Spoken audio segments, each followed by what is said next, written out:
अपि स्वर्णमयी लंका न मे रोचति लक्ष्मण जननी जन्मभूमीश्च स्वर्गात अपि गरीयसे. वाल्मिकी रामायण.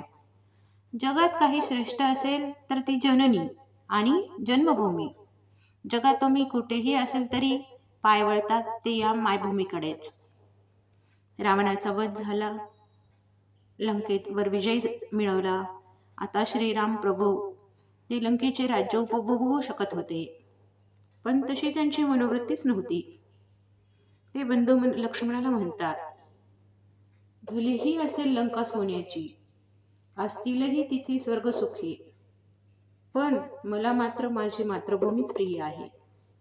भारतीय संस्कृती श्रेष्ठ आहे, कारण ती श्रीरामांच्या या आदर्श संस्कारावर मार्गक्रमण करते.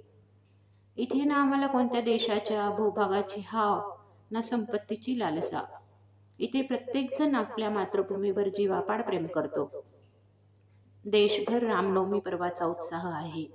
या पर्वात प्रभू श्रीरामाच्या विविध गुणाची होणारी उजळणी ही जीवनात प्रेरणादायी ठरते.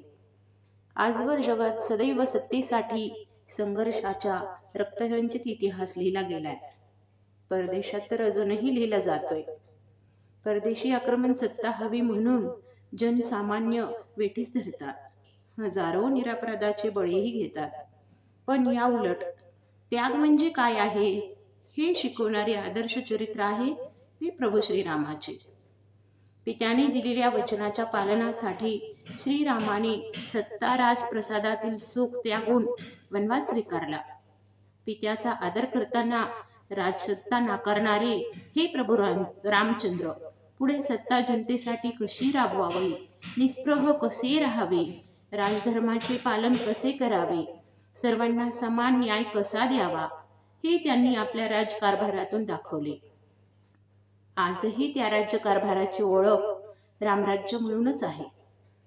श्री विष्णूचा जनकल्याणासाठी घेतलेला राम हा मानवी अवतार, पण या अवतारात त्यांना मानवी जीवनातील सुख दुःखांचा सामना करावाच लागला.